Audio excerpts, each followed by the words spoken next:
Take control of the numbers and supercharge your small business with Xero. That's Xero. With our easy-to-use accounting software with automation and reporting features, you'll spend less time on manual tasks and more time understanding how your business is doing. 87% of surveyed U.S. customers agree Xero helps improve financial visibility. Search Xero with an X or visit xero.com/ACAST to start your 30-day free trial. Conditions apply. Studies show that 100% of everybody in the world wants to curl up indoors and do nothing because it's so darn cold out there. That's why many people are turning to Bombas, whose pillowy plush slippers and warm merino wool socks have been said to be the most comfortable in the history of feet. Bombas products have been found to boost coziness by up to 1,000,000%. Okay, enough fake statistics, but could Bombas socks and slippers really be the cure? Go to bombas.com/audio and use code AUDIO for 20% off your first purchase. That's BOMBAS.com and use code AUDIO.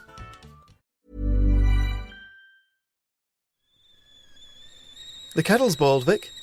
Great. Perfect timing. Just a dash of milk for me, please, mate. Here you go. Shall we get started then?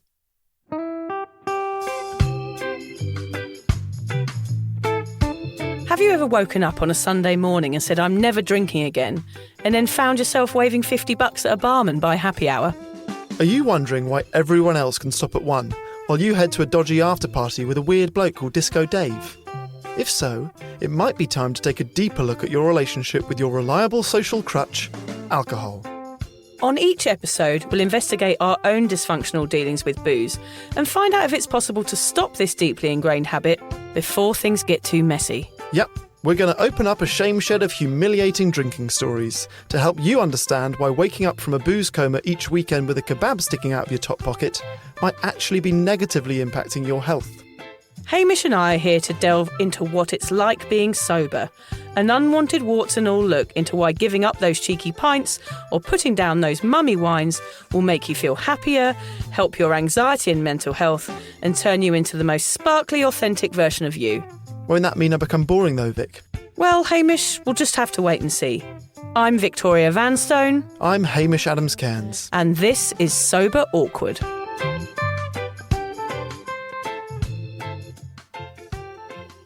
It's ever so thick, this carpet, under my toes, Hamish. You're enjoying it, aren't you? I think I might lie down and wriggle around on it for a bit. Do you mind? It's that kind of carpet, isn't it? Yeah. Naked wriggles. It'd be a delicious wriggly naked carpet. Yeah. Like, you know when you buy a new towel and you really enjoy the softness of the new towel, or a new pair of slippers before they've broken in. Oh yeah, I don't have slippers, Hamish. No, it's more an English thing, isn't it? I don't think everyone's ever something. Do you wear slippers, do you? Only the ones I've stolen from hotels, which are more like they haven't got the backs, so it's almost like a flip-flop. You are lying. I know that you wear slippers still. No, I've got the best honestly, I've got the best slippers in the world, which is this New Zealand brand. Yeah. And they look awful, but all of the inside is sheep's wool. Oh yeah, nice. So the first few weeks before they've broken in, it feels like you're being hugged from every angle. Oh yes. Well, I wore them. They're in England. And I wore them. I went back, and they're way too hot for England. Yeah. Okay. So they're way too hot. They haven't made the trip back. Well, I reckon this carpet might be like wool. Yeah. It does feel like that, doesn't it? It's a blue carpet, and your hands are also blue today. It's kind of like I'm recording a podcast with a Smurf. Yeah, I'm blue, da-da-dee-da-da-da. I am blue today because I've been tie-dyeing. Yeah. So my son George has a little tie-dye business, so I help him do tie-dyeing. He gets T-shirts from the op shops and recycles them and sells them in a shop. So I help him do that. So yeah, my hands are blue, which is odd. Yeah, I'm not turning it into a Smurf, I don't think. No. Also, you've had quite a big week. You've just returned from Byron, where I like to think that you did a TED Talk in Byron. Yeah, I'd like to think that too. Yeah, good. I do feel like I got over my fear of public speaking this week. Well, this is massive. So you've been practicing public speaking for a year? A year I've started, A year. And sort of what are we, Tuesday? Almost exactly a week ago was the culmination of that. So tell us how it went. Well, it was very nerve-wracking because I knew I was going to be on a stage and people had bought tickets. It was $60 a ticket. Oh, wow. Whereas if it was something free, you'd feel like, well, it's all right if I fuck it up. But if people are buying tickets, you feel a certain sense of responsibility, don't you? Mm-hmm. So I was scared, I was nervous, and I wasn't quite sure how I was going to go. I'd practiced. My lovely friend Emma had come up to help me. She'd been sort of training me on Zoom calls, and I kept doing read-throughs with her. And The day I was quite nervous. I went for lots of walks. Were you as scared and as nervous as you thought you would be? Nowhere near. Oh, that's good. And actually, this amazing girl, Lissy Turner, was on there as well. It was with Ash Grunwald, and it was been organised by Danny Carr, who does the How I Quit Alcohol podcast. So it's a crew of sober people. We were all in the same boat. A few people had a bit more experience with public speaking than I did. So I did feel quite vulnerable. But Lissy said about a second before I stepped onto the stage, she said to me, remember, it's you that's giving them a gift. Nice. And that just made me suddenly realise it took all the pressure from me, and I felt so much better about the situation because I realised people are there to listen to what I've got to say. It's not me trying to impress people for once like it may have been in my drinking days. It was me being there because I had knowledge about a topic that people had paid for to listen to me talk. Yes. So, and that actually, I felt the fear flood away from me when she did that. So I sent her a message afterwards and said, thank you for that, because I think it helped me find my feet a little bit. And it was good. Everyone else stood behind a lectern, and I had one of those little mics on and stood out the front and walked like a boy around. band. Yeah, I was like a boy band. I raised off my seat like Boyzone. The key change. Yeah, the Nice. key change, yeah. I really enjoyed it actually, and I feel like I could do it again. Yeah, well yeah, done. that was the change. It was like, I never want to do this. Why am I doing this? Why have I said yes to this? To me going, I feel like I could do that again and enjoy it next time. And I think now that it was a paid event, you could maybe change your LinkedIn and do professional speaker. Oh gosh, right, okay, I think yeah. you can say oh, professional. Can I? I definitely would be doing that now. Okay, I think I will. Professional speaker. Professional Vicky Van Soden. speaker. Yeah. What are those people Author. called? Cult leader? Can I change it to that? No. Cup of cult leader. Yeah, a cup of cult leader does have a nice ring to it, actually. That's the only thing you can be a cult leader of, Yeah. is you can, cup is yours. And it was so lovely, Hamish, like halfway through, we were in the dressing room. It was all like backstage. I felt like a muso. And we were backstage and suddenly I saw some flowers. There were some spiral stairs that went up into the green room, and suddenly some flowers popped up, and Freddie was walking up the stairs with a big bunch of flowers, which was lovely. So the kids came to wish Funnily me enough, luck. I called John when he was on the way to Oh, did you? He was like, we've got flowers. We're going to go surprise her backstage now. So yeah, I knew that was coming. I said, good dadding and good husbanding. It was good husbanding. I was proud, yeah. Lots of points for that. Yeah, they're so cute. Which is sort of what we're talking about in this week's episode. This is one that I've looked forward to writing since I joined the podcast. It's going to be fun, it's going to be honest, and it will probably involve the mentioning of faeces and vomit.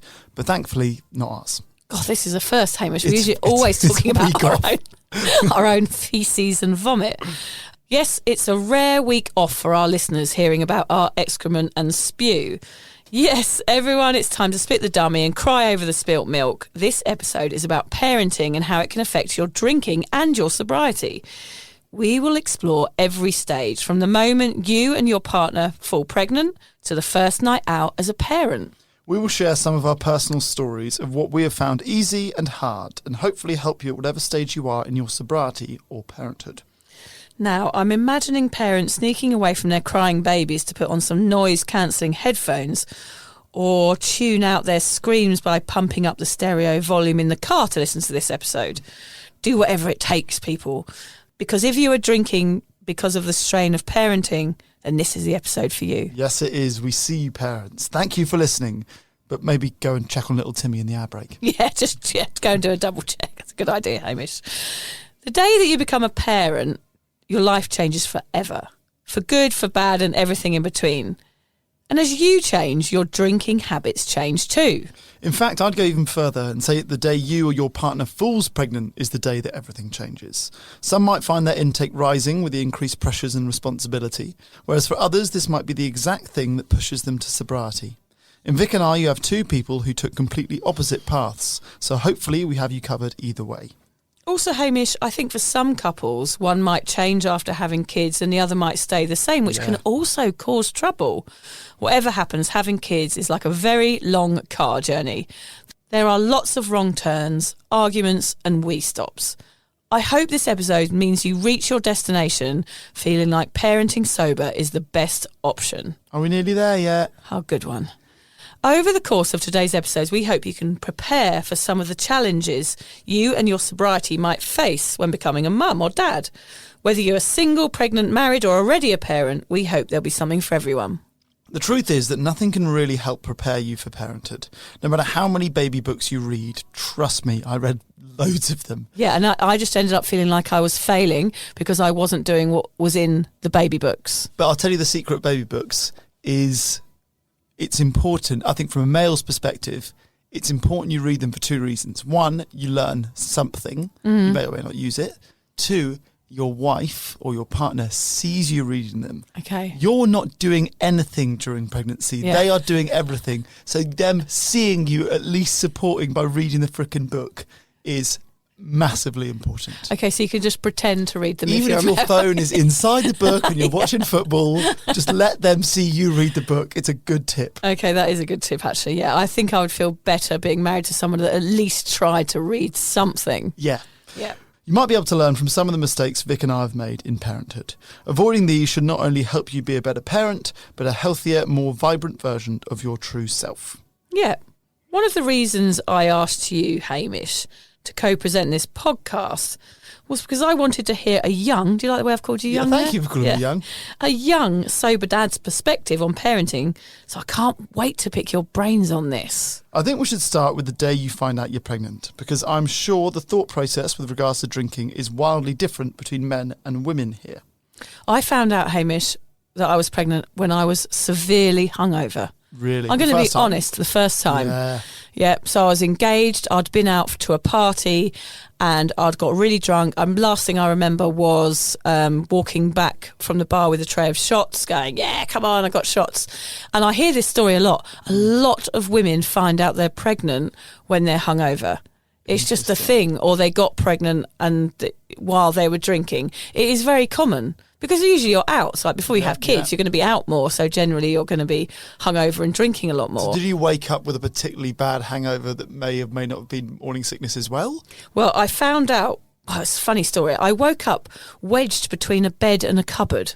Yeah. And I was calling out, going, help me, because I couldn't move. I was kind of like on my side, like a doorstop, sort of like in between. And I had my friend. Hang on. I'd like fallen. A doorstop? Well, I'd fallen out of bed at my mate's house where I was sleeping, and I'd fallen in between. And I was like, literally, I couldn't move. I was like a fish, sort of wiggling around. I like and the I was doorstop image.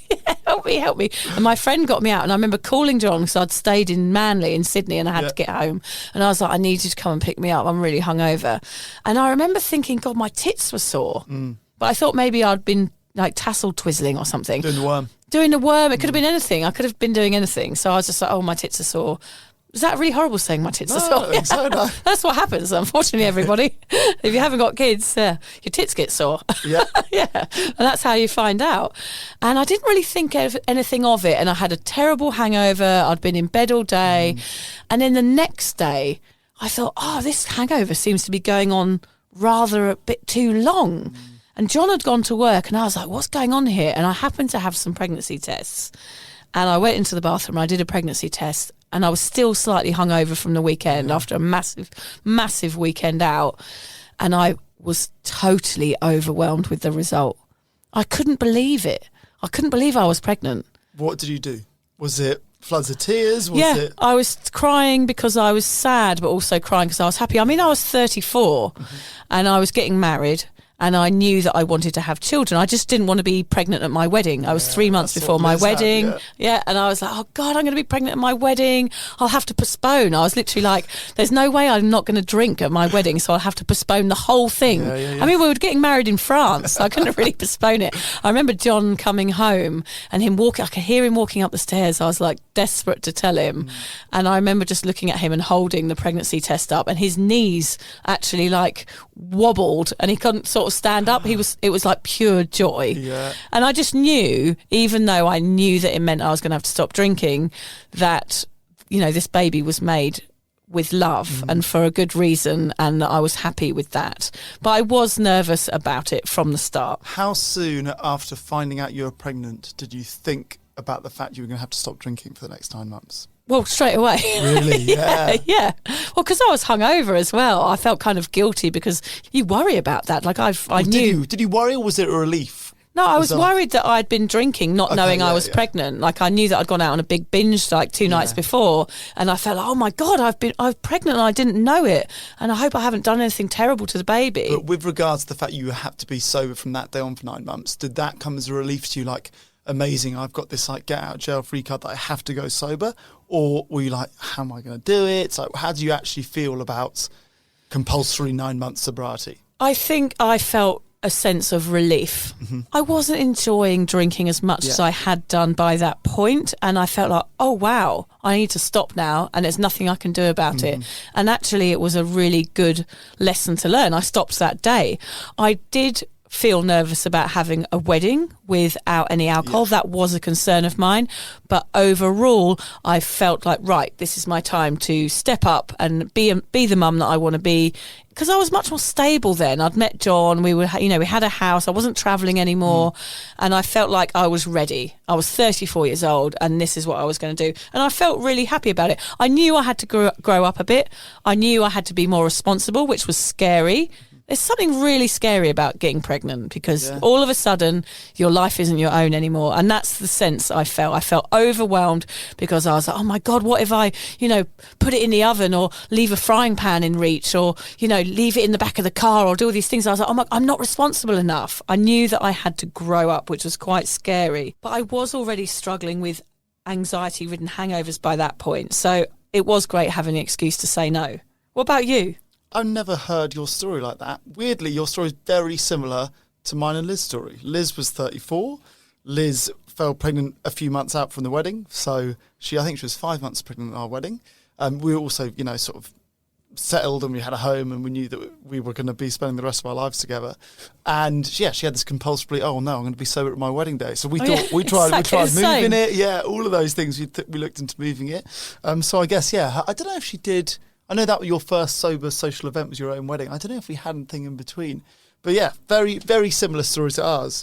And when I heard the news, so I came back from work, and Liz, she'd set up a camera, so we actually have it on camera. Oh, but I've got something to give you, and she gave me an envelope, which was like I think it was a furniture shop envelope. I thought, gosh, it's going to be a freaking sofa. Like, I don't, she loves buying sofas, and I hate buying sofas. I thought, why are you telling me that you bought... Interest-free. Why are you showing this sofa thing? Anyway, she told me, and I can remember being ecstatic, but also I was in a weird... The way I reacted in hindsight was not normal. Right. So I'd been trying to call my brother for ages. Did you take your trousers off and run around the room? Yeah. Oh, actually, weirdly, in the video, the minute I came in, I took my top off. So I'm topless when she tells me the news for no real reason. And I remember I'd been trying to call my brother the whole drive home, and she told me the news, and then I was like, cool, I'm just going to call my brother. I did. I obviously didn't tell him, because it was... Early so I on. still went ahead with the phone call, which she was then like, why are we not celebrating together? You're on your phone to your brother for ages. So that was a bit weird. Overwhelm, I think. Yeah, it just was unnatural. And I think it is important to say, although I didn't feel it on the day, I felt it during the pregnancy, that as ecstatic as you are with the news, there's also a part of you that grieves. For me, that's what I felt. You're like, amazing, I'm going to be a dad, and we're going to have a child. But also, a part of you is sad that your old life is over. From the day you have a child, you are a dad for the rest of your life.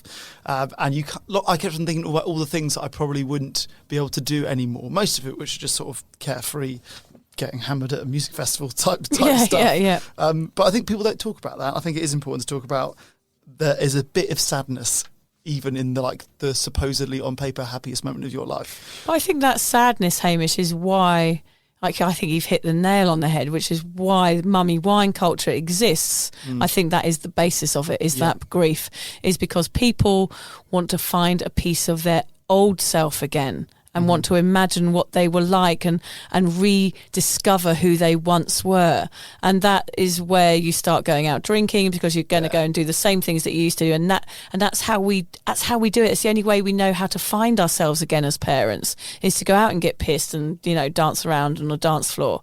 So it's really interesting you say that grief causes us to act out as parents sometimes. But with regards to drinking, very interesting the way it happens. So I always used to say, if I ever have a wife and she falls pregnant, I'll give up for 9 months as a sign of solidarity. I always said that. That is not what I did. Weirdly, when Liz eventually fell pregnant, she said to me, hey, don't feel like you need to. Like, one of us should be. I'm going to be the designated driver. Like, go for it if you want to go for it. And I didn't give it a second thought. I just went, okay, yeah, I will drink. And which sort of surprised me. But I think for dads or for the partner of someone who's pregnant, it can go two ways. Either you're going to turn to drink during the pregnancy because there is this increased pressure in your life. You're going to become a dad. For me, I was going to become the sort of breadwinner of the family. We need more money. We need more space. I need to be good at dadding. Like, the 9 months is like begun and you've got planning and shit on your plate. So I can see why anyone would turn to drink. Let's go for it. Within that as well, there's this idea that in 9 months' time, shit gets real for the husband or the partner. Whereas for the woman who's fallen pregnant, shit's gotten real the day you found out you're pregnant. Yep. So you're like, I've got 9 more months before I have responsibilities. Like, let's just get hammered every day. And so I can see why people would do that. I didn't do that. Because I think I was almost more frightened and more aware of my responsibilities and more aware that I need to save money and I need to do all these responsible things as well as being a good supportive partner. So I didn't go for it, but I can totally understand why anyone would drink more during their partner's pregnancy. Just quickly, was Liz offered wine when she was pregnant? Because I know on my wedding day I was pregnant and I got a lot of go on, have one won't hurt. Right. She gave herself 1 glass of champagne on her wedding day. Yep. And then bizarrely, I've not actually told this on the podcast, Liz went 10 days over her due date. Yes. And we tried all of the things to try and get her naturally induced. The curry. And we did curry, we did beach walks, we did the massages, everything that you've ever read about, we did it. And in the end, 10 days after the due date, a friend of mine said, I had 3 kids. On the last one, we tried this drink and it worked. And this drink, ladies and gentlemen, has got a lot of champagne in it, about half bottle of champagne. Yeah. It's got castor oil, it's got almond butter, and it's got peach nectar. We don't recommend this, by the way. No. It turns out none of the midwives that we then met recommend it either. But it's got alcohol in it. And Liz drank it, and we were literally holding our son like 4 or 5 hours later. God. It's not the champagne that does that, it's the castor oil. Yeah. But so weirdly, she had 1 glass of champagne on our wedding day and then nothing until this weird inducing concoction, cocktail right, that we witch's had. brew. Yeah. Gosh, yeah. She didn't, no one really peer pressured into it, actually. But our wedding, there were 6 people at our wedding, including course, us. yes, so yeah. it wasn't a big party. I think I was kind of pushing people away in the end because I got fed up with people asking me. I was like, no, I'm not drinking, I'm pregnant. But, it's a different generation, the people that were there, my aunties and uncles, where they're just like, oh, don't worry about it, you'll be fine. One's not going to hurt, one's not going to hurt. I remember getting a bit annoyed by the end of the day. But I remember actually holding a flute of champagne just to, appease people, which was stupid. I was just pretending that I was drinking it but I was pregnant. Yeah, well, I mean, what do you want to do? One of the last things I will mention about what might drive the partners of the pregnant people into drinking is that obviously in pregnancy everything changes, and you do have these arguments that you might not have before, which can put pressure on the relationship. What are you trying to say, Hamish? I am not saying that women become psychopaths. That's not what I'm saying. What I'm saying is, no, Liz and I, to be fair, I got very lucky. Liz was almost exactly normal for the whole time. But there was one argument, which is such a gem, which I will repeat, which was she rung me up livid. Right. The most angry I've ever heard her. She's heavily pregnant at this point, and we've got 2 cars in our life, okay? She has our car, and then I have a car that I use for work, which is owned by the company that I work for. Yeah. Our car, which I do not drive because I drive the work car, was out of petrol. And she needed to get somewhere by a certain time, and she was going to be late. She had to stop for petrol. I was like, Liz, I don't understand how this is I didn't drive that car. So she was angry with you. Livid. Right. Livid. So I think I had it lucky, but I know that lots of relationships have more arguments during the pregnancy, and that can drive people to drinking. I don't think John had it easy. Okay. Yeah, I think I was quite grumpy a lot of the time because I had every single ailment you could ever imagine. Yeah. My hands were scrunched up. I had sore feet. I had diabetes. I was like a horrible bloated mess and quite angry. I think that's fair. I think any anger that any pregnant woman feels towards their partner during the pregnancy is kind of justified. Yeah. Everything is changed. Like, your whole body is changing. I've got a bloody human. Growing. Nothing changes for us. No. We've got a human. It feels mental, even when you think about it now. I'm growing a human inside my tummy. Liz did have that. She did hold that over me. It was, hi, Haim, what did you do today? I grew eyebrows. I'm working on a brain. What did you do? Oh, you had a difficult day at work. When I found it's funny when you don't know whether you're having a boy or girl, because then you're like, oh, I'm growing a penis. Yeah. Growing a penis inside me. That's weird. Okay. We're talking about baby penises. Have I thought about that too much? I just thought we should highlight the dangers of drinking alcohol before, during and after the birth here very quickly so the listeners can comprehend the risks. Okay, yeah. So we're going to talk about when you're planning a pregnancy, when you are pregnant and when you're breastfeeding. So we'll start about when you're planning the pregnancy. So during that time, alcohol can affect the fertility of both the man and the woman. To improve your chances of becoming a parent, it's probably best to avoid drinking alcohol during this time. That's actually something that Liz and I did do as we... Oh, did you, when you were trying? Yeah, right, yeah. There's no more drinking alcohol at all. Oh, that's good. Alcohol can permanently harm an unborn baby. You should not drink alcohol if you're planning to become pregnant because no safe level of alcohol has been identified. Yes, I don't drink any weird concoctions. No. When pregnant, when a woman drinks alcohol during her pregnancy, so does the developing baby. The baby's blood gets about the same level of alcohol as the mother's blood. That's frightening, I know. That. This can cause lower birth weights, miscarriage, stillbirth, premature births, birth defects, and a range of conditions known as fetal alcohol spectrum disorder, or FASD. Wow. Yeah, huge side effects it can have. When you are breastfeeding, the alcohol crosses into the breast milk and can stay there for several hours. It can reduce the flow of your milk. This can unsettle the baby and cause them to eat and sleep less. And it can affect how the baby's brain and spinal cord develops. Isn't that crazy? I had no idea about that. I knew it was a bad idea, but I didn't actually know why. Me neither. When you drink, the concentration of alcohol in your blood and breast milk is the same. The baby's brain keeps developing after it's born. This means an infant's brain is more sensitive to damage from alcohol than an adult brain. We're not trying to scare you here, but these are not small side effects. No, they're not at all. And there's stuff we don't know, like we're saying.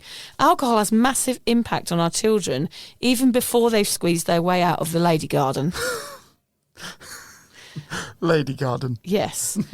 But as the big day approaches, whatever feelings and emotions you might have had, nerves or excitement or fear are most likely increasing with each passing day, until finally the day comes when you become a parent. So let's focus on that exact day just for a moment. It's quite an unusual one, really, in that your friends and family are celebrating your news wherever they might be. They might be raising a glass or popping a bottle in your name. But for you, drinking alcohol might be the last thing on your mind.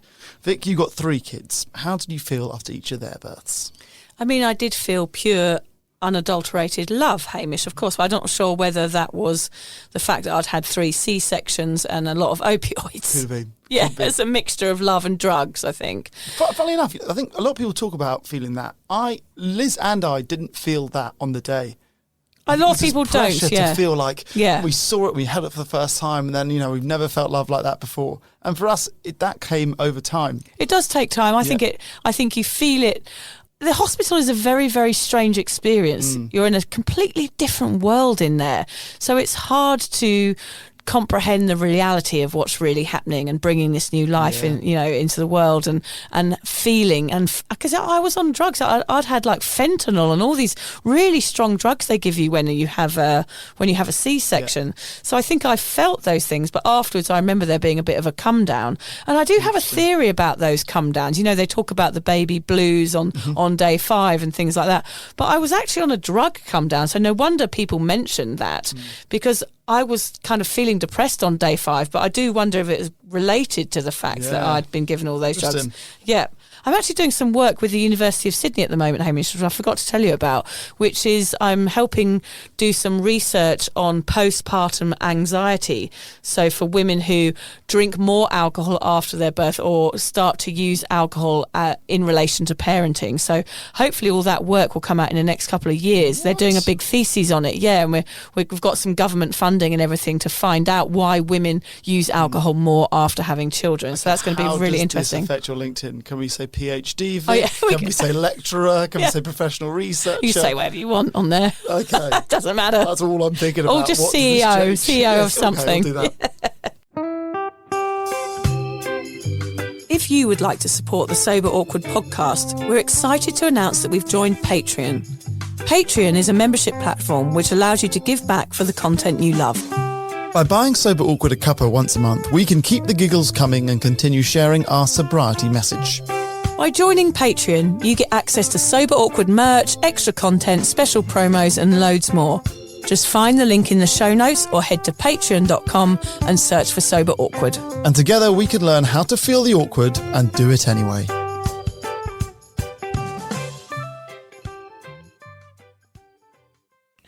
I mean, I did feel like a superhero after giving birth. As a woman, I'd never really achieved anything in my life. You know, I'd been a party person. I hadn't really done anything interesting. I'd travelled the world. Yeah, I'd done that sort of thing, but I'd never achieved anything huge. And I felt like an earth mother, like a creator of life, a sort of warrior. Yeah. And I went into that mode. I remember when actually trying to push the baby out, it ended up being a 50-hour labour. First one. 5-0 with George. Wow. He had a massive head. He was stuck in my, whatever it is. Lady Garden. Lady Garden. Yeah. He was stuck in the upper Lady Garden. And they actually ended up having to do an emergency C-section after 2 days of being in labour. God. Yeah. Were you in hospital both days? Yeah, I was in hospital, yeah. Word. Yeah, it was a nightmare. And actually they should have taken him out before that because you're not supposed to leave the womb sort of open to infection. Don't leave the garden gate open. Don't leave the gate open, gents. Yeah, so the gate was open for far too long. And anyway, it ended up being very traumatic and this kind of emergency, and it all feels really scary, and all you see is lights and people in masks and people talking about you, and you don't feel conscious and your teeth are chattering, and it's all a really overwhelming experience.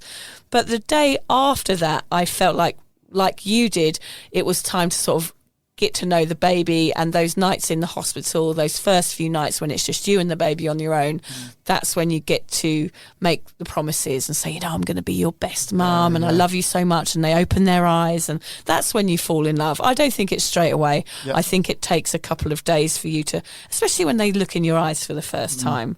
Yeah, and I promised to be the best mum I ever could be to George on that day when he was first born. But then, of course, the difficulties outweigh the love in some respects when you get home, because that becomes a very, very frightening experience for most mums, because all of a sudden you've gone from being irresponsible to being 100% responsible for a young life. And for me, every day felt like life or death. I felt like if I didn't feed properly, the baby was going to die, or something was going to go wrong, or I'd have to go back into emergency, or my stitches were going to split open and my guts were going to fall out. Like, it was irrational, but I couldn't help it. And I think it also had something to do with that drug come down as well. I was kind of feeling mentally unstable after I had that first C-section. So, of course, I looked forward to having a wine. I looked forward to that first time. I mean, I did have a sparkling wine in the hospital on the day that he was born, my first wine for 9 months. Yeah, I don't think that's uncommon. I think that's very normal. The champagne came out straight away. Was that the same with the other two? To have this come down, you're obviously on drugs for all of them. Do you still have that glass? The second one I did. The third baby, I was sober. Yeah. So that was a completely different experience and much nicer. Yeah, so I got home and the house was filled with flowers and champagne from the hospital. Everybody had sent me a bottle of alcohol to celebrate the baby's birth, to wet the baby's head. So, of course, I just slipped into exactly what I used to do. It took 6 weeks before I drank again after the birth. I was busy breastfeeding and trying to keep that bloody baby alive. But then, of course, my old habits slipped back in because of the pressures of motherhood. As things got harder and lack of sleep and difficulty feeding, I, of course, lent on the only thing I knew how to. And there was a very subtle increase in my consumption over time. Okay, so it wasn't a one big blowout and then you're all in. It was a gradual descend back into a bad relationship with alcohol. Definitely, because I felt that need for a reward after a good day of parenting. So it wasn't just binge drinking at the weekends. At the end of a tough day, which all days are tough when you're your first time new mum, there was an excuse at hand for me to go, right, the baby's asleep. Come on, let's have a glass of wine. So you having that glass of wine at home with a mate, or is that alone? No, with John. With John, okay. With my husband. So you're not it was going like, out to a pub, the baby's down, let's have a quick glass and decompress. That changed, though, over time. When I got more confident with my parenting, then I went out and got wasted. Yeah. Sounds fucked up, but I'm just being honest with you. Yeah. True. For us, it was similar. I can remember when I came home and Liz was sort of like having the contractions or the surges, as we call them, hypnobirthing. And I remember thinking, right, I need to get the house ready for we're going to go and we're going to come back. And one of the things I did was put a bottle of wine in the fridge, knowing that she'd want, it might have been bubbles, but yeah, knowing that she'd want it when we came back. And I actually asked her about it the other day. I said, when we came back, we had a glass together and her dad was on the way to come see us. And I said, what was that like?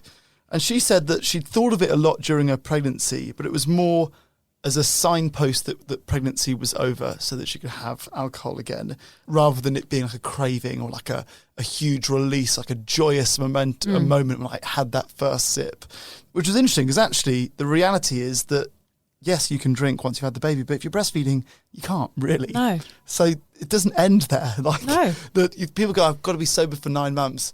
You don't. If you're breastfeeding, which you may or may not be, whatever, so you're cool, then it's 9 months plus almost all the time you're breastfeeding, unless you're producing so much you can pump and dump and you can have some bottles of formula.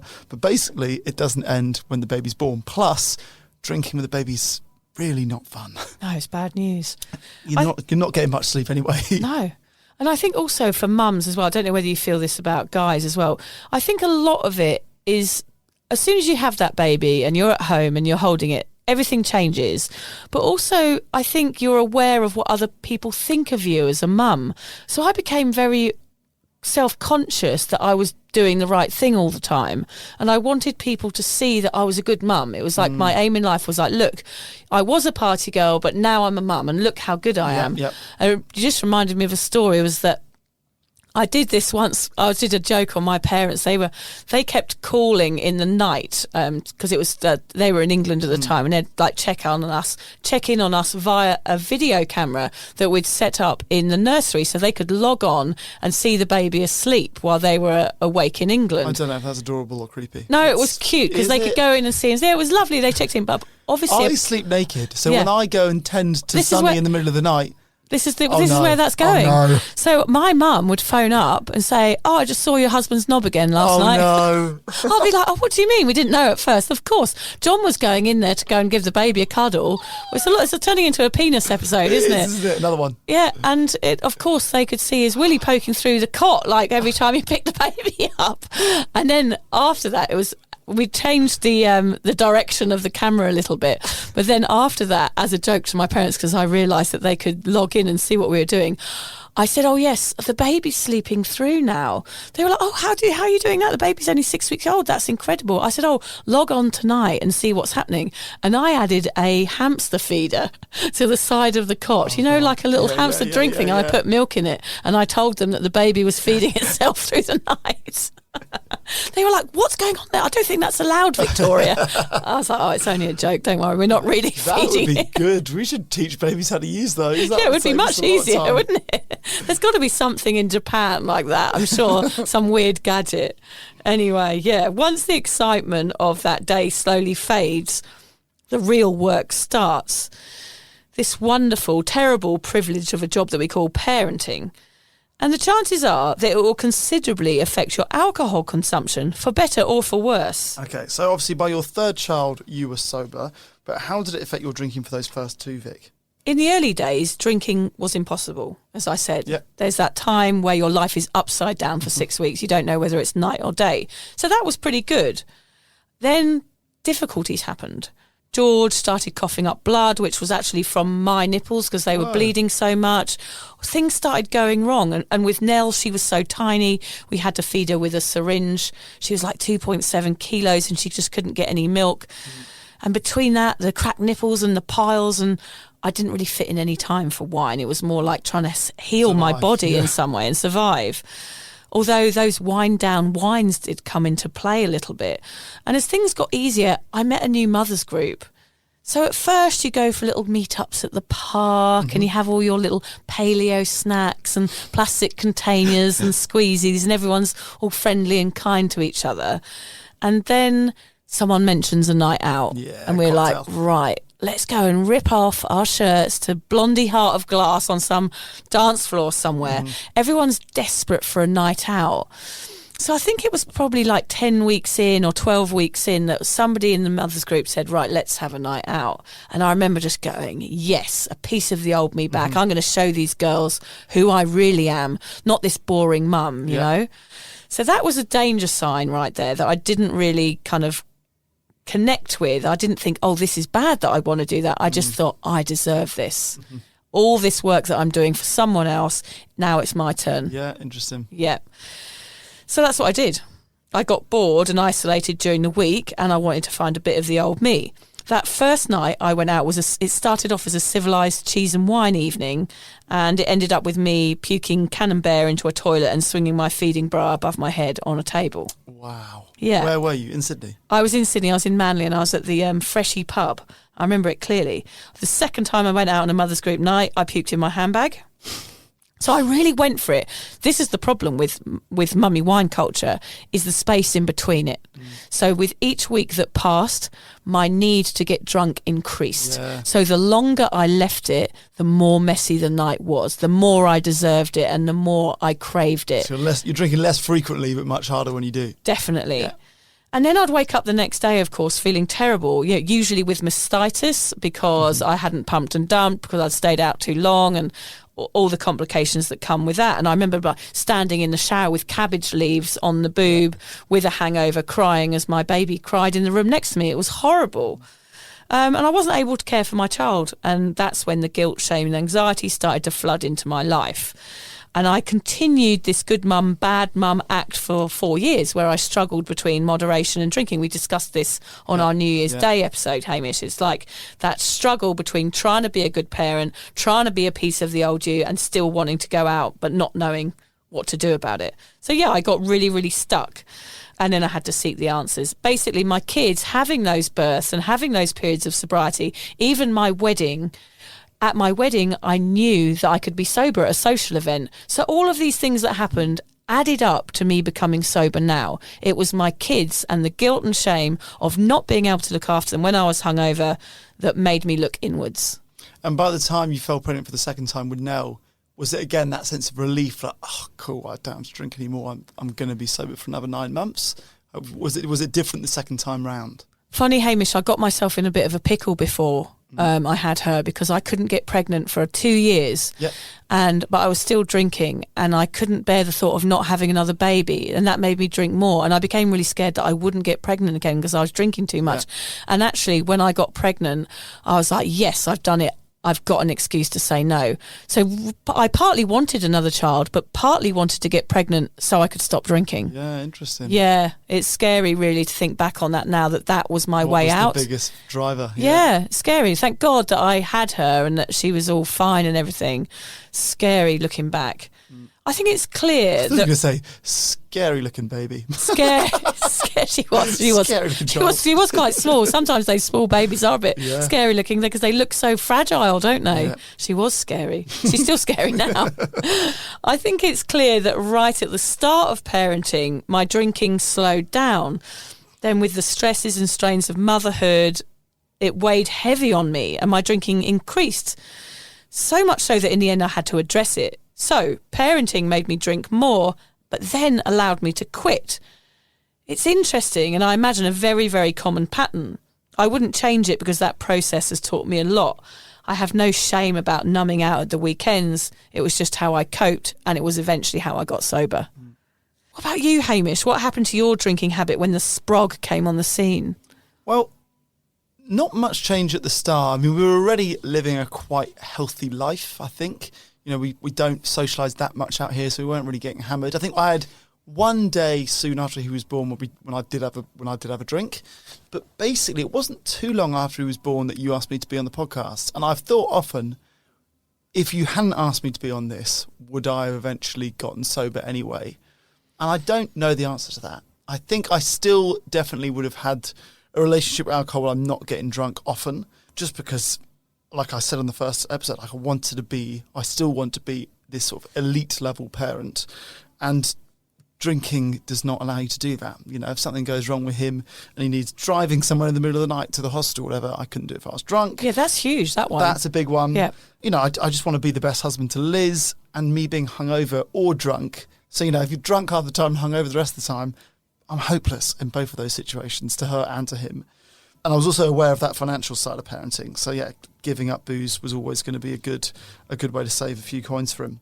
Because nappies are frickin' expensive. They're so expensive. Nobody warns you about that. I know, but then I've got a mate who tried using the recyclable ones, reusable ones. They lasted a day. Really? Because they were in England and they'd put them out to dry in the garden because they didn't have a dryer and it would just rain all the time. So they just had hundreds of wet nappies like lining their washing line. She was like, fuck this, I'm not doing this anymore. And she gave up within 24 hours. But do that if you've got the patience. Yeah, because nappies are a nightmare. They don't biodegrade. It takes like 7 years. Really? Yeah, and then you put them in a bag and the bag also takes 7 years. So it's like 14 years for a nappy to biodegrade. God knows where they're all going. It frightens me sometimes. Yeah. I remember when we were pregnant being like, I'm definitely not going to do those nappies. We are going to be green and we're going to recycle. And then, that didn't last long. It's just because you don't have time. Like, there's so much more going on. It's like that's the last thing you can even concern yourself with. Out of nappies in a sink. Yes, yeah. But I'm really grateful that I've never had to wake up in the middle of the night to deal with Sonny whilst drunk or deal with him whilst nursing a hangover. Like, that has been the greatest thing that sobriety has given me, has been that. I do have a good story about the weddings that we went back for in England a few weeks ago. So Liz was drinking at the weddings and I obviously wasn't. So I was the designated driver, which was fine. And Sonny had not been sleeping at all throughout that whole time. And after the first wedding, we came home. We got home at 2 a.m. and we woke up, I think at 6 we woke up. And Liz turned to me and she goes, "Oh my God, he slept through the night." I said, "No, he didn't. You did." I was up 4 times between 2 a.m. and 6 a.m. with him. She'd probably had the best night's sleep since the birth. I was like, I'm getting stung twice at these weddings. You're getting drunk and you're not doing the wake-ups. Was she hungover? Did she feel rough? I can't remember if she felt too hungover. Actually, I think she might have got away with it. Okay, yeah, She might have got away with it. But yeah, that, I cannot imagine the pain of doing that. I was lucky the last wedding that we did, we got home at midnight or 2 a.m. We had to get up at 5 and then drive 3 hours to return a rental car by 12. And yeah, I can remember being so grateful that I was sober to do that. Because that's the worst. Oh my God. A child and a travel day and a rental car in a foreign country with a hangover. So yeah, I'm so grateful that this podcast was like the perfect excuse to not drink, and it happened to coincide with becoming a dad, because it is for sure maybe a better dad and husband. That's so good, Hamish. I love to hear that, because I think you're right. I think, numbing out parenting in itself, not just the fact that you're more available, but actually that you're going to miss out on so much. So that's key, isn't it? If you're still drinking after you have kids, you're going to miss out on some really special times. Just if you're hungover one day and the baby giggles for the first time, like, you don't want to be hungover when that's going on. Yeah, this bit goes fast. So it goes super fast, yeah. So we know that our drinking might be affected with the news of an impending baby entering our lives, but what can we do to help combat it? What advice can we offer to ensure you get sober or maintain your sobriety through the parenthood journey? There is no situation in parenting that has ever been improved by a drink. That is so true. Very good. I mean, what could good comes of it, Take it from me, babies and hangovers do not mix well. And I hope that you never experience this for yourself. But if you do, you will know exactly what I'm talking about. Oh, I can only imagine. I remember the night that it was John's birthday. I'd been throwing shots at him down. This was quite the first time I went out with John after the birth. It was probably, I think George was about 6 months old. And we were throwing shots down the bar like in a saloon, like cowboys. Yeah. And I remember waking up the next day, and that was the only time we ever both got drunk and were in charge of the child. And I felt so guilty. It was that feeling of, what if something had happened the next day? What if the baby had got sick in the night and we couldn't have taken him to the hospital? I'm sure people do that all the time, It's not good, people. I feel terrible guilt about that now, and I feel ashamed saying it on the podcast that we did that one time, because that is not good parenting. Just imagine being hungover and someone is throwing up on you, someone is pooing on you, and someone is screaming at you. That is the reality of being a hungover parent. It's awful. It's so bad. It's so bad. If the idea of becoming totally sober the day you become a parent seems too big or too frightening, at least consider drinking less or becoming sober curious. Every stage of parenting presents its challenges, but the first few years in particular, I assume, are a lot easier without booze. I would say it's all easier with that. I'm going to add to that. Yeah, like, I think it only gets harder, actually, especially if you have 3 kids like I do. I'm sure you're going to have another kid, Hamish. I think once it starts to double up, you've got more and more pressure on you. There's more and more chores to do, more and more love to give. Yeah. It gets harder, actually. And I'm not looking forward to those teen years. Yeah. Some people use fear to inspire change. If you are one of these, then take a moment to consider the dangers that being a drunk parent involves. Not just things like forgetting to feed them or dropping a baby, but not hearing them when they're crying or being able to drive them to hospital if they get injured. I mean, that is the one thing that we did that one time, and I still feel terrible about it. Yeah.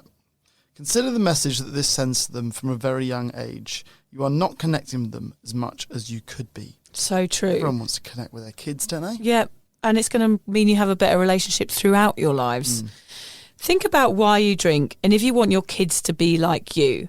I know I don't want my kids abandoning themselves and sleeping around and passing out in nightclub toilets like I used to. So it might be worth leading by example and making some positive changes. It's worth a try.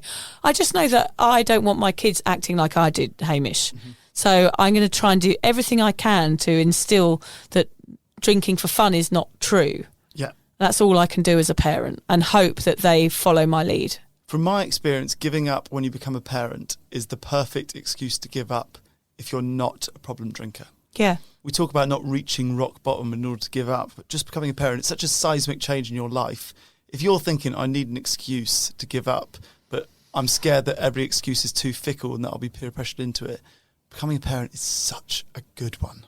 And also, if someone says to you, why don't you drink? And you answer, because I want to be a better parent or because I want to be there and present for my kid. What sort of wanker would deny that? Yeah, would argue that. You can't argue that, can you? Yeah. I want to be present and I want to be available. Yeah, you can't argue with that. It's a trump card. It is a trump card. Decide to be the cycle breaker and change the habits of your past from your family. Yeah, so true. We talk about that a lot, the cycle breakers. We love it. Consider if being the party house is a healthy environment for children. Rethink them getting your beers for you or opening cans of lager. We're not talking about the babies here because they probably can't open cans of lager quite yet. Give them an opportunity to be non-drinkers instead of influencing them that drinking is the only way to have fun. Change the patterns, people. Absolutely. And remember, your kids are watching you and learning from you, soaking up all your behaviour. You are their teacher, so lead by example and change the habits from your own past. I bet that's something you notice a lot as you get older, or as your kids get older, that they're watching and listening to you maybe more than you think.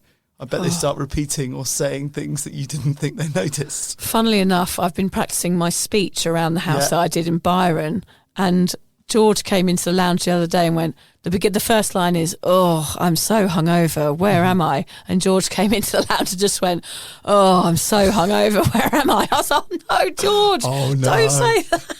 You've got no idea what you're doing, George. I said, that's inappropriate. It's inappropriate. You can't listen to what mummy does. Do not say that at school tomorrow. Yeah, but that's a problem with what I'm doing, like with this job and for you as well. It's like we're talking about alcohol all the time, and part of me thinks that I'm handing on an obsession about alcohol, which we are going to talk about in another episode.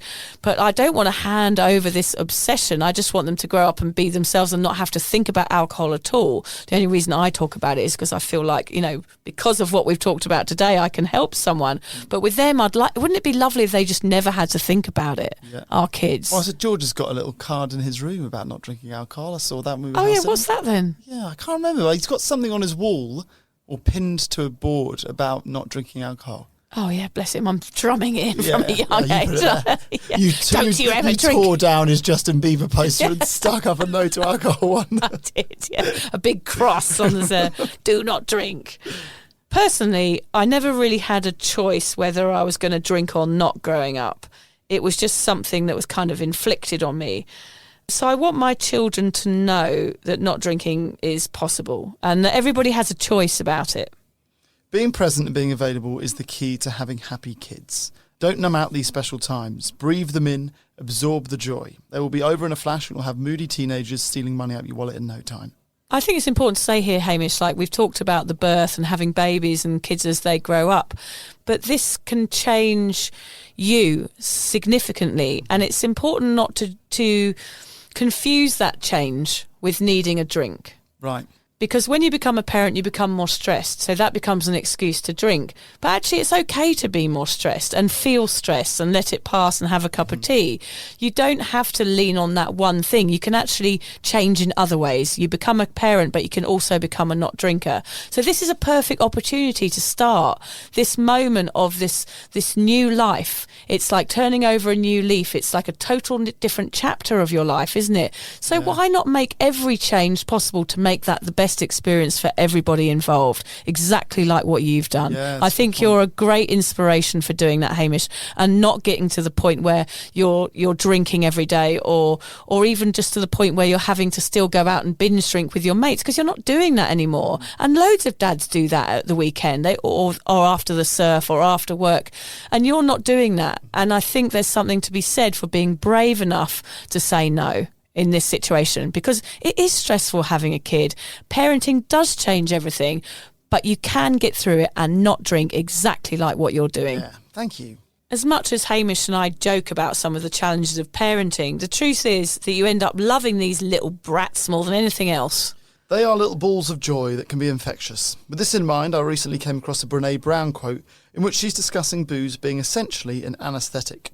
She says, "Numbing vulnerability also dulls our experience of love, joy, belonging, creativity and empathy. We can't selectively numb emotion. Numb the dark and you numb the light." There you go. It's good, isn't it? Yeah, it's so good. She's so good. She is so good. Numb the dark, right? Yeah, because then you're just dealing with it for ages. The hangover and the drink. Choose which ones are heightened and numbed. I understand, Hamish, why people drink more when they become parents. I understand it.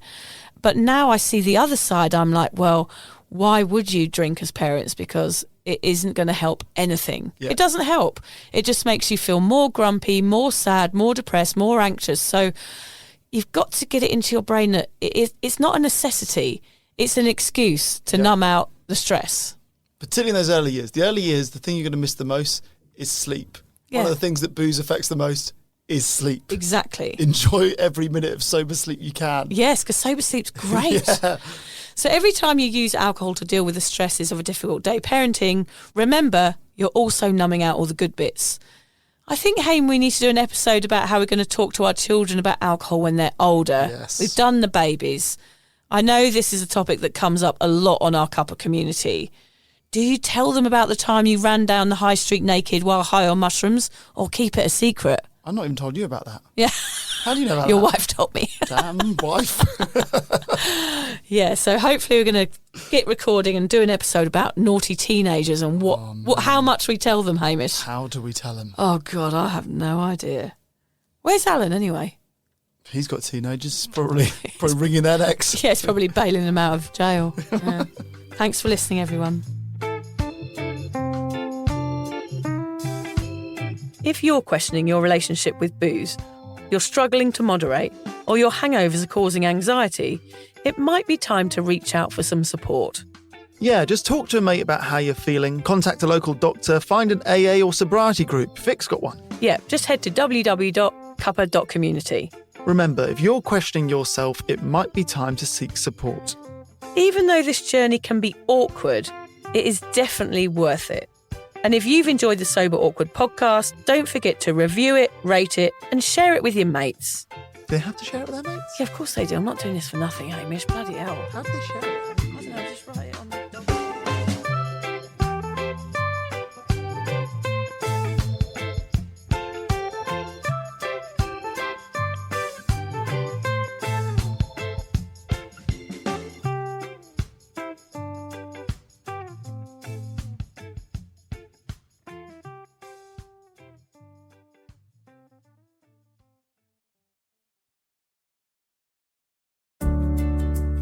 Hi there. I wanted to tell you about a podcast that I think every single one of you will benefit from. It's called Therapy Works, and it's hosted by me, Julia Samuel. I'm a best-selling author and psychotherapist. I invite you into my therapy room where I speak to either a known or unknown guest. Topics range from the difficulties of divorce, a life-changing illness, to the struggles of motherhood. Search Therapy Works now, wherever you get your podcasts, and subscribe to make sure you never miss an episode.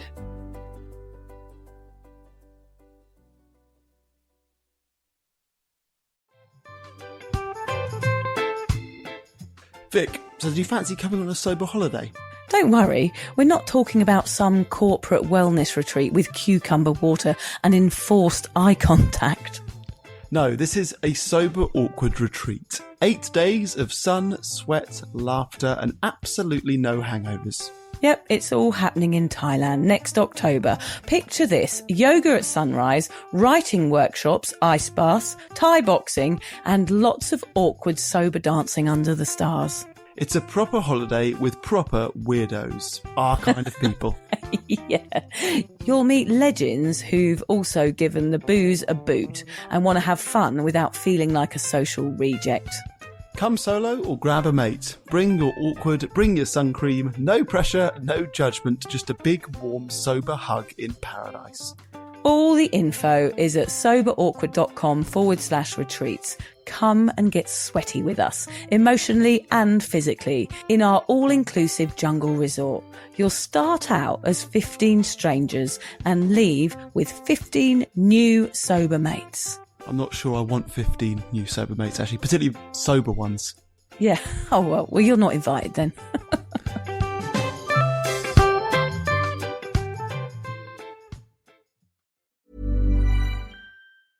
Take control of the numbers and supercharge your small business with Xero. That's Xero. With our easy-to-use accounting software with automation and reporting features, you'll spend less time on manual tasks and more time understanding how your business is doing. 87% of surveyed U.S. customers agree Xero helps improve financial visibility. Search Xero with an X or visit Xero.com/ACAST to start your 30-day free trial. Conditions apply. AI is transforming customer service. It's real and it works. And with Finn, we've built the #1 AI agent for customer service. We're seeing lots of cases where it's solving up to 90% of real queries for real businesses. This includes the real-world complex stuff like issuing a refund or cancelling an order. And we also see it when Finn goes up against competitors. It's top of all the performance benchmarks, top of the G2 leaderboard, and if you're not happy, we'll refund you up to $1 million, which I think says it all. Check it out for yourself at fin.ai.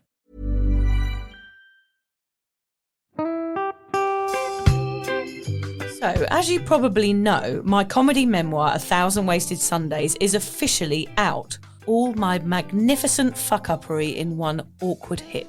If you'd like to get your hands on a copy, it's now available from all good bookstores. We always say all good bookstores, don't we? Yeah. Are there bad bookstores? No, it's probably ones with moody sellers. Oh, yeah, really depressed librarian folk. Yes, okay, yeah, good. yeah. So there are probably some, but we're only storing it in the good ones. It's only made it into the goodies. You can also get it from all good online retailers. The print version and ebook are out now, and the audiobook will be available in March. I've been writing my memoir for 5 years. It will make you laugh, cry and cringe, and hopefully inspire a few people to reconsider their relationship with booze. If you love the podcast, then I think you'll love the book, even if I do say so myself. Hamish has read it. What did you think? I feel like I know a little bit too much about you now, to be honest, Vic. Look, I really loved it. It was hilarious and surprisingly moving, but I feel like I've seen you naked in a literary sense. Yeah. Does that make sense? Yeah, that's worrying. Yeah. From an emotional point of view, seriously, it wobbled my teeny weeny wooden heart, Vic. Okay. My teeny little wooden heart. Well, his his wooden heart is broken. Anyway, so if you do manage to get your filthy mitts on a copy, please do me a favour and head to goodreads.com and give me a review. Doing that will help me get it out there to those that need a bit of sober support. So there you have it. My story, unwanted warts and all. Come and get awkward with me. Not to be too demanding or anything, but seriously, go and buy it now. Go and buy it right now. Yeah, don't just tell your friends, buy it, and then buy your friends one or two. Yeah, don't give them a copy, buy it. Yeah. And you know what? Don't be careful where you store it. If you lose it, you can always buy another 5. Buy another one. Yeah.